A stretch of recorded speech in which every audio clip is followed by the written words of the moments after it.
भुवनेश्वर ओडिशा के आदिवासी लोगों के पास आज भी रहने को घर, पहनने को कपड़ा और खाने को खाना नहीं है। ऐसे में शिक्षा से तो ये लोग बहुत दूर हैं। जहाँ खाने पीने को नहीं मिल रहा है, वहाँ और चीजों के बारे में ये लोग सोच ही नहीं पाते। पर 65 साल का एक आदमी है जो इन लोगों की खूब मदद किया करता है और इनका नाम है गगन पटेल। 65 साल के गगन पटेल करीब 38 साल से इन इलाकों में रहने वाले हजारों जरूरतमंद लोगों की मदद किया करते हैं, उनके लिए काम कर रहे हैं। आजकल लोगों को जहां अपने बारे में सोचने का समय नहीं मिलता है, ऐसे में ये जानकर अच्छा लगता है कि दुनिया में अभी भी गगन जैसे लोग हैं जो इस दुनिया को रहने लायक बनाते हैं। इंसान की बेसिक नीड्स में रोटी, कपड़ा और मकान आता है और गगन इनमें से इन लोगों की कपड़ों की जरूरत को पूरा करने के लिए काम कर रहे हैं। जरा सोचिए, अगर आपके घर का बेकार सामान किसी के चेहरे पर मुस्कान लेकर आए तो आपको कैसा लगेगा। जो सामान आप फेंक देते हैं वो किसी के काम आ सकता है। गगन इसी तरह के सामान को कलेक्ट करके उन लोगों को दिया करते हैं जिनको इसकी बहुत जरूरत होती है। गगन का छोटा सा घर लोगों की पुरानी चीजों का एक बैंक बन गया है, जहां आपको कपड़े, जूते, कंबल, चादर के साथ साथ खिलौने और घर गृहस्थी के काम आने वाला थोड़ा बहुत सामान मिल जाएगा। इस काम में गगन की पत्नी भी बराबर की भागीदारी निभाया करती है। गगन और उनकी पत्नी मिलकर इस पुराने सामान की सफाई करते हैं, इसे बिल्कुल नया बनाते हैं और इस सामान को उन लोगों तक पहुंचाते हैं जिन लोगों को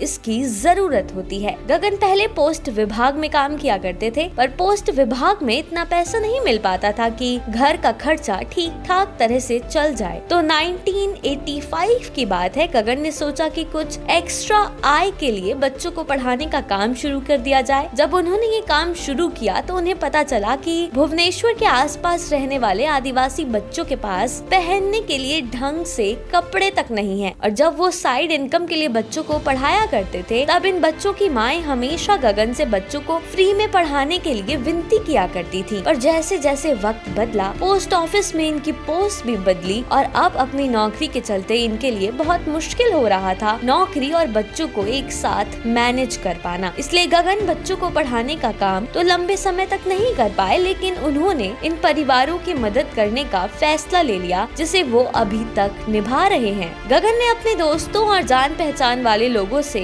उन कपड़ों और सामानों को डोनेट करने की अपील की जिसे वे इस्तेमाल नहीं करते। फिर लोगों से मिले कपड़ों को गगन और उनकी पत्नी ने खुद धोकर सिलाई बुनाई करके बिल्कुल नया बनाकर जरूरतमंद लोगों को देना शुरू किया। शुरुआत में तो लोग इन्हें भला बुरा कहा करते थे और ज्यादा लोग इनकी सहायता भी नहीं किया करते थे, पर जैसे जैसे समय ने करवट ली, उनकी इस पहल से शहर के कई लोग जुड़ने लगे। लोग फोन करके उनके पुराने सामान को कलेक्ट करने की मांग करने लगे और गगन लोगों के पास जाकर बच्चों के खिलौने, पुराने बर्तन, जूते सब जमा करने लगे। जब कलेक्शन बढ़ जाता तो वो खुद के खर्च पर एक गाड़ी में ये सारा सामान बांटने के लिए निकल पड़ते। गगन को ये काम करते हुए कई साल हो चुके हैं और इनकी इस पहल का फायदा हजारों जरूरतमंद लोगों तक पहुंच रहा है। गगन जब बच्चों के चेहरे पर मुस्कान देखते हैं तो उन्हें एक अलग तरह का सुकून प्राप्त होता है, एक ऐसा सुकून जिसे शायद शब्दों में बयां नहीं किया जा सकता, वो सिर्फ महसूस किया जा सकता है। गगन चाहते हैं कि वो इस काम के लिए एक कलेक्शन सेंटर शुरू करें ताकि उनका ये काम सालों साल उनके जाने के बाद भी ऐसा ही चलता रहे। वो लोग जिनकी मूलभूत आवश्यकताएं पूरी नहीं होती और सरकार द्वारा की हुई मदद उन तक सीधे तौर पर पहुंच नहीं पाती, उनके लिए गगन द्वारा की गई छोटी से छोटी मदद भी बहुत मायने रखती है। इसलिए अगर अपने आसपास आपको इस ठिठुरती ठंड में कुछ जरूरतमंद लोग मिल जाएं तो उनकी मदद करने से पीछे मत हटिएगा। यूथ आइकन ऑफ इंडिया में आज के लिए बस इतना ही। ऐसी ही और कहानियों को जानने के लिए देखते रहिए यूथ आइकन ऑफ इंडिया। आपको हमारी आज की कहानी कैसी लगी हमें कमेंट करके जरूर बताइएगा।